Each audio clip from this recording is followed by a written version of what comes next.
Hello guys, कैसे हैं guys. तिरस्कार की रोटी। जब बहू बेटे ने अम्मा जी को दिवाली के दिन भी कमरे में बंद करके रख दिया। काम वाली बाई ने ऐसा क्या कह दिया कि अम्मा की आंखों में चमक आ गई। सुनो, 2 दिन बाद दिवाली की पार्टी है और हमारा एनिवर्सरी भी है, तो अम्मा जी कमरे से बाहर ना निकले। अगर वह कमरे से बाहर निकली तो मैं भूल जाऊंगी कि वो मेरी सास हैं। सुरभि अपने पति रमेश से बोली, अगर मेरी किसी वजह से मेरी दिवाली की पार्टी खराब हुई तो मैं सब कुछ भूल जाऊंगी। वो अम्मा जी से जाके बोलती है सुरभि कि अम्मा जी, अगर आप बाहर निकली तो मैं भूल जाऊंगी और आपको बहुत कुछ परेशानी हो सकती है। सुरभि माँ जी के कमरे में आई और माँ जी से ऐसी बातें बोलने लगी तो और वहाँ से चली गई। जब दिवाली की पार्टी शुरू हुई और तो उनके बहुत से दोस्त आ गए और बहू के मायके वाले भी आ गए। तो अब वहाँ पर पकवान बन रहे थे, तो माँ जी को बहुत भूख भी लग रही थी। तो उन पकवानों की खुशबू भी माँ जी को आ रही थी कमरे के अंदर। अब माँ जी कमरे से तो निकल नहीं पा रही थी, तो तभी अचानक सुरभि ने कमरे का दरवाज़ा खोला और एक साड़ी माँ जी की ओर फेंकते हुए बोली कि माँ जी, ये पहन लो। अगर कोई बाई चांस कमरे में आ गया और आपको इस हालत में देख लिया तो हमारी बहुत बदनामी हो जाएगी। तो माँ जी बोली कि बहू, मुझे बहुत भूख लग रही है और मुझे कुछ खाने को दे देती। तो सुरभि बोली, सारा दिन खाने की बातें करती रहती हो। तभी माँ जी ने कुछ खाने के लिए जो उनकी काम वाली बाई थी उसके हाथ में एक थाली में दे दिया, जिसमें एक रोटी थी।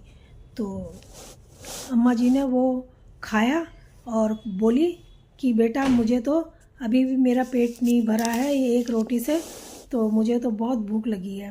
तो वो बोली कि माँ जी, अभी तो खाना पकवान बने नहीं हैं और अभी तो बन ही रहे, तो मैं ये जो सुबह का था वो आप बचा हुआ वो आपके लिए ले आई हूँ और तो अब बाद में बनेगा। अब पार्टी शुरू हुई शाम को और खाना पीना होने लगा, केक कटिंग होने लगी। जब केक कटिंग होने लगी तो एक दोस्त बोलता है कि अम्मा जी को भी बुला लो, केक कट रहा है तो अम्मा जी होंगी तो अच्छा लगेगा। तो वो बोली, सुरभि बोली, नहीं, अम्मा जी की तबीयत तो बहुत ख़राब है और वो नहीं आ सकती है और उन्होंने बोला है कि मुझे परेशान मत करना, मुझे आराम करने देना। तो ये बोल के सब अपना खाने पीने में मस्त हो गए। अब सुनैना ने क्या करा, जब सब खाने पीने में मस्त हो गए तो सुनैना ने भी एक बर्तन में, एक प्लेट में खाना लगाया और माँ जी के लिए ले जाने लगी। तभी सुरभि ने देख लिया। तो सुरभि बोली कि ये कहाँ ले जा रही है सुनैना। तो सुनैना ने कहा कि ये माँ जी को भूख लगी है तो माँ जी के लिए लेके जा रही हूँ। तो इतने बड़े लेके जा रही हूँ, उसने बोला। सुरभि ने कहा, नहीं, इसको यहीं रख दो, अभी तो माँ जी को दिया था, अभी कोई देने की ज़रूरत नहीं है।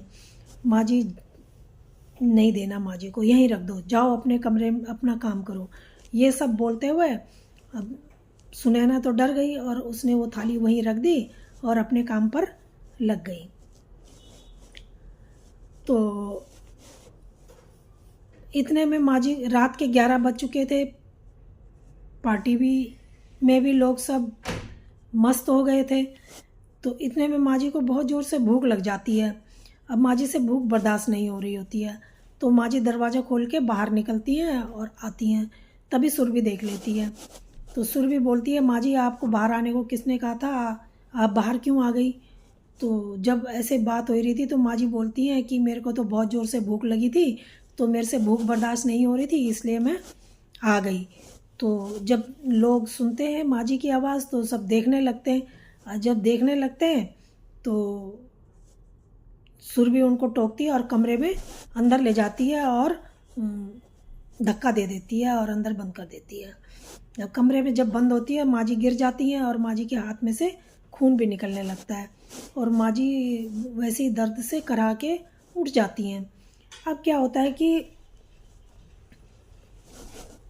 सुनैना जो थी वो लास्ट में जब सब चले जाते हैं खाना डालती है और माँ जी के लिए एक प्लेट में ले आती है और माँ जी देखती है कि माँ जी के तो हाथ में से खून निकल रहा है बहुत बुरी तरीके से। तो माँ जी को भूख भी बहुत लगी हुई है। अब उसने अपनी साड़ी का पल्ला फाड़ती है सुनैना और माँ जी के हाथ में बांध देती है, जिससे खून थोड़ा रुक जाता है। अब खून थोड़ा रुक जाता है और माँ जी को वो अपने हाथ से खाना खिलाने लगती है। अब सुनैना बोलती है, माँ जी आप किसी की मोहताज थोड़े ही हो, इस तरीके से जो आपका अपमान कर रहे हैं और आपको एक रोटी भी नहीं देते हैं और त्यौहार के दिन भी, दिवाली जैसे त्यौहार के दिन भी आपको अंदर कमरे में बंद करके रखा हुआ है, तो आप किसकी मोहताज हैं? आप इनकी मोहताज थोड़ी हैं। आपके पास तो बहुत पैसा है, आप पढ़ी लिखी भी हैं। तो वो कहती है कि नहीं बेटा क्या करूं, एक ही बेटा है तो इसलिए मैं इनके साथ में रहती हूँ और इनका क्या करूं, मैं मजबूर हूँ। तो वो कहती है कि आप मजबूर क्यों हैं, आपका तो गांव में सब कुछ है, तो आप मजबूर थोड़ी हैं।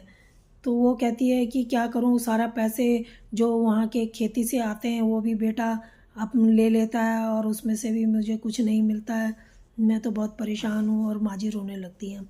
वो माँ जी को चुप कराती हैं और कहती हैं कि माँ जी आप इतनी मजबूर नहीं है और आप पढ़ी लिखी हैं और आप जब बेटे को पाल पोस कर इतना बड़ा करके उसको अच्छी जॉब पर लगवा सकती हैं, तो क्या आप एक अपना खेती को नहीं देख सकती हो, आप अपना पेट नहीं भर सकती हो, जो इस तरीके से एक रोटी के लिए भी मोहताज हो रही हो।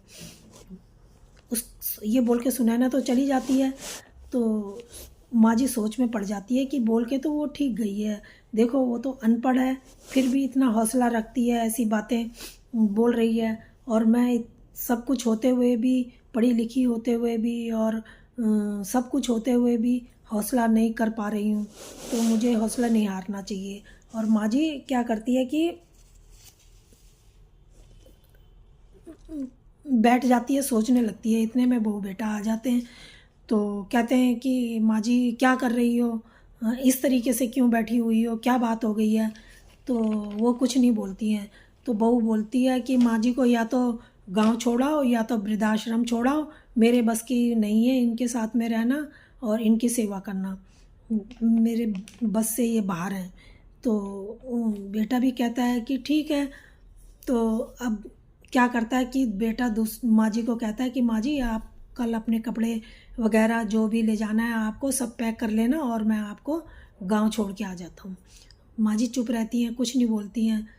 माँ जी तो सोच ही रही थी, वो इसलिए चुप रहती हैं।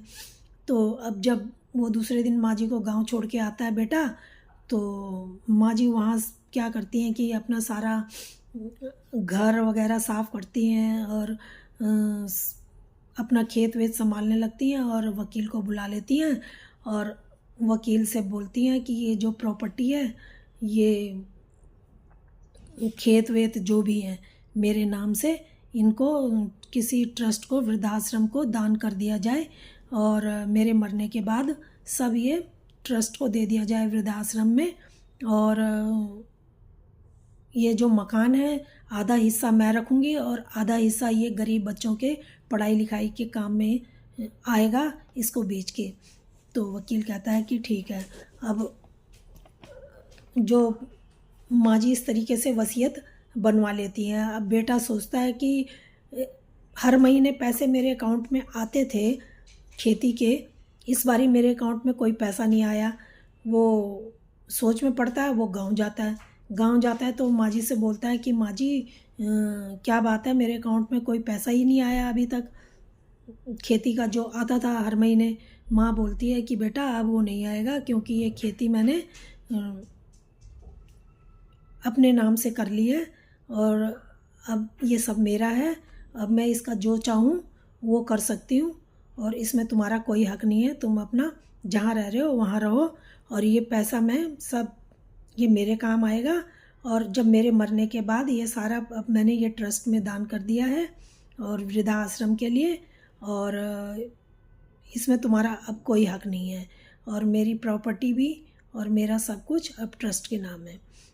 तो और जब मेरे मरने के बाद ये तो बेटा बोलता है माँ ऐसा क्यों कर रही हो, तो वो कहती है कि ऐसा ही करूँगी, ये सब मेरा है। तुमने मेरे को समझा ही क्या था आज तक।